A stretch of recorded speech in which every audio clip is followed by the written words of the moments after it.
Елате на полянката. Тишина. Колко да се докъде съм, защо докато съм била тази полянка толкова красива? Аз съм феята от приказките. Влизам в сънищата и желанието на децата. Обикалям по света, събирам и пазя духовните съкровища за вас. Записвам ги в тази естествена книга. Аз лично се познавам с Хари Потър, но както Хогвартс тези истории, всички се запитахме, коя ли е неговата страна, така реших да съберем приказни съкровища от България. Ти, мила фео, си попаднала на точното място. Учениците знаят много български народни приказки и басни, а какви съкровища криете, ще разбереш от тях.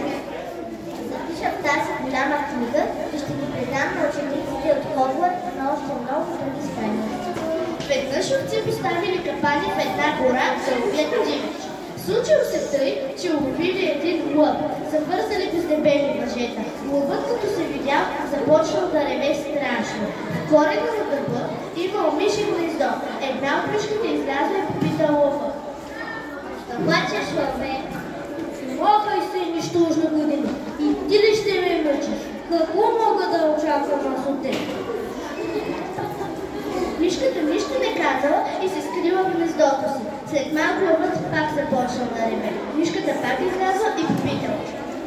Моля се, лъвче, кажи ми какво ти е върза, ще ти помогна. Не виждаш ли какво създание? Човеците ме вършат с тия дебели въжи.